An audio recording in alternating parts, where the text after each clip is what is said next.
a Edna Mendes. Vamos falar um pouquinho da Edna. Já revisitando suas obras, falamos um pouco sobre cada um. E agora, no meio desse estudo que eu fiz da sua vida essa semana, eu dissequei a sua vida um pouco, eu descobri uma paixão que é algo comum também, as músicas e o Roberto Carlos. Antes de falar do Roberto Carlos, eu pergunto para a Edna, qual é o estilo, qual música não toca na casa da Edna? Se eu contar a você que uma coisa que nunca apareceu assim na minha casa foi aquelas vitrolas, aquele som. Eu nunca gostei do som alto. O ritmo mais lento, mais romântico. E sempre procuro ouvir a música que eu encontre uma mensagem. A Alexa lá em casa já sabe, é Roberto Carlos, certo? É Fagner. Aquela música do Roberto. Como é grande o meu amor por você. Como é bonito isto. Você não ouve todo dia, né? Quem é que anda dizendo para o outro como é grande o meu amor por você? Eu gosto muito de ouvir música na minha casa que não toca funk e forró moderno. Se eu escutar o forró é Luiz Gonzaga. Agora, quando eu estou assim, num momento mais que eu preciso acalmar, eu escuto Gal Costa, que é uma voz suave e me deixa calmo. Quando eu estou assim, num momento mais apaixonado, eu escuto Maria Bethânia. E do Roberto Carlos, eu já gosto dos anos 70 até perto da década de 90. Depois do década de 90 para frente, eu já comecei a escutar outras coisas, eu já não me sinto atraído por ele, quando ele começou a modernizar mais as músicas. Mas o romantismo do Roberto Carlos, da década de 70 até início de 90, me toca bastante. Eu acho que eu deveria dar namorar ouvindo a música do Roberto Carlos, porque ele é o único cantor que consegue, é o único compositor que consegue contar uma história, transformar em música e pegar os pontos-chave da história que ele quer contar e deixar sensível, como ele fala da canção Trauma, na festa, um grito, no livro branco, sangue, quando ele fala do acidente que perdeu as pernas. Então, quando ele fala dos botões da blusa que você usava, é um cavalgada, então assim, um romantismo exacerbado que acaba que nos ensinando. E aí eu pergunto para a Edna, tem alguma música específica? Já tem alguma história com Roberto Carlos sobre a música? São muitas, né? Mas se você me mandar cantar, vai ser um fiasco, certo? Mas lá em Miami é a minha casinha lá no sertão. Não, a cidade ainda não. Não, é a minha casinha lá no sertão. Por que Miami, né? Já chego no Roberto. Por que Miami? A professora Edna, a diretora Edna, a coordenadora Edna, sempre que tinha algo errado que queria ensinar, dizia, olha, em Miami isso não acontece, é errado, isso não é chique, né? Ou então se a coisa era bem feita, olha gente, tá igual a Miami. Então, muitos, né, que foram meus alunos, conhecem essa história deste Miami, que de vez em quando o Miami saía. Então, quando eu comprei essa casinha lá no sertão, eu disse, pronto, é Miami. E me pegou a história. Então, lá em Miami, no meu sertão, tem um localzinho para Roberto Carlos. Né? Tem lá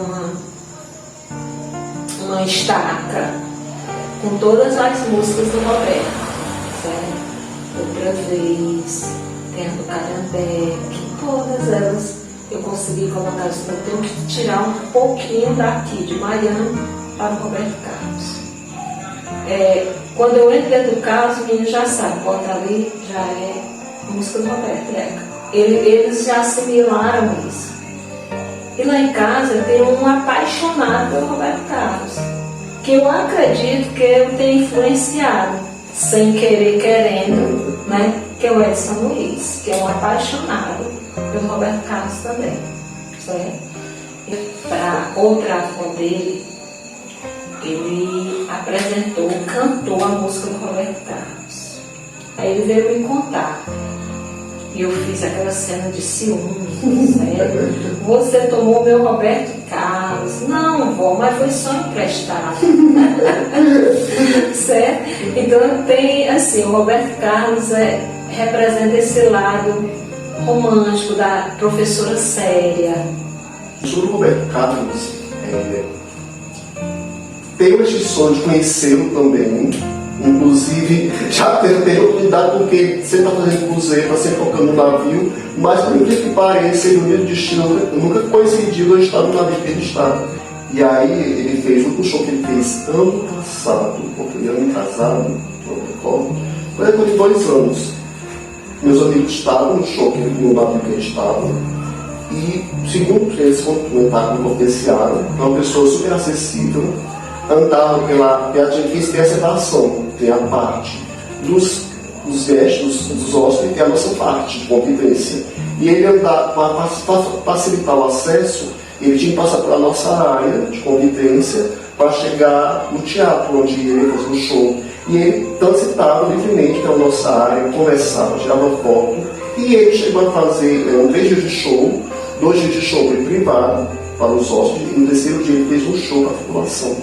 Perdi a oportunidade, porque como eu estava nesse navio. Olha, mas eu acho que você tem muito mais chance, né, de estar do lado dele do que eu. Com certeza, quando isso acontecer, você diga a ele que eu mandei um abraço bem apertado para ele. Vou tirar uma foto para você. Tá certo. Com o Roberto Carlos, ele fez parte da minha infância e adolescência porque minha mãe costureira, virava à noite.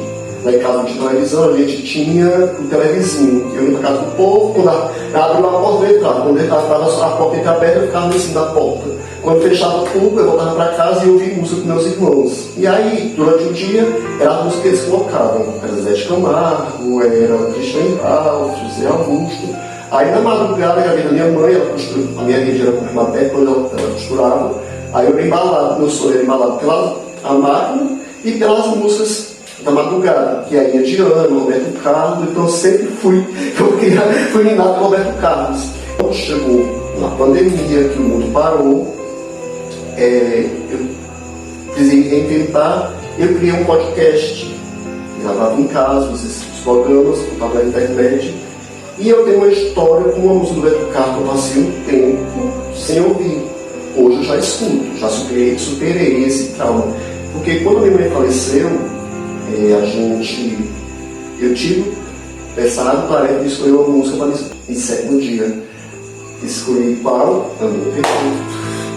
Feche os olhos para não ver passar o tempo, sinto falta de você.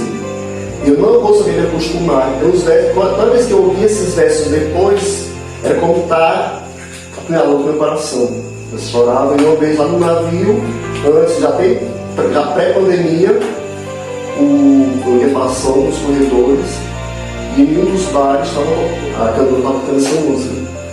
E aí essa história eu conto, uma intimidade rasgada. Não vou falar, quem quiser ler, vai ter que comprar. Você vai ler em casa, você vai levar para casa hoje, você vai ler a história. E aí, então assim, passei um tempo sem ouvir o Amor Perfeito. Quando eu postei o episódio no Spotify, eu comecei a receber feedback. As pessoas que escutaram o episódio começaram a contar histórias que tiveram com o Roberto Carlos. Aí tem a minha amiga Cida, beijo Cida. Ela é da Paraíba, hoje em dia ela mora em Ilhéus. E ela foi mãe muito nova, com 15 anos. Ela estava na noite de 15, que ela fez os 15 anos, estava na sala de parto. E aí ela muito nervosa, um parto muito complicado. E ela disse que um médico para acalmar ela, cantar com a música do Roberto Carlos. Que médico, hein? Que médico, muito sensível, né? Ela poderia ter dado o nome do filho dela, ou o nome do médico, ou o nome do Roberto Carlos, né? Roberto. Mas aí teve essa história. Teve uma outra história que eu recebi, amiga de Sobral, a enfermeira Glória.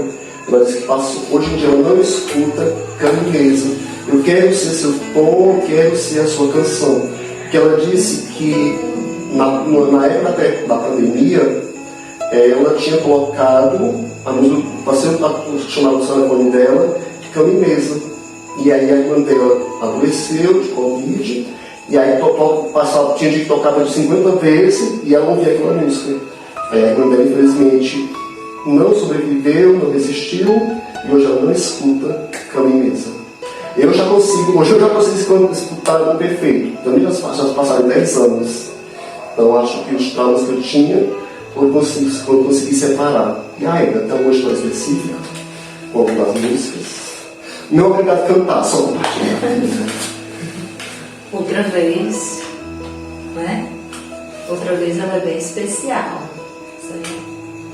Lembrar aí um momento em que os namorados Edna e Arimateia reataram. Então outra vez ela mexeu muito, por um bom tempo, essa história, né? Essa volta. Namoramos um tempo e fui para o Rio, depois o namoro acabou, que era por carta, não tinha o celular. E quando reatamos, né, dava muito essa música, era no auge da música outra vez. Então ficou muito marcado, certo? E todas elas têm algo que, se você parar para ouvir, você consegue relacionar com algo da tua vida. Acho que para nós, essa paixão nos une mais ainda.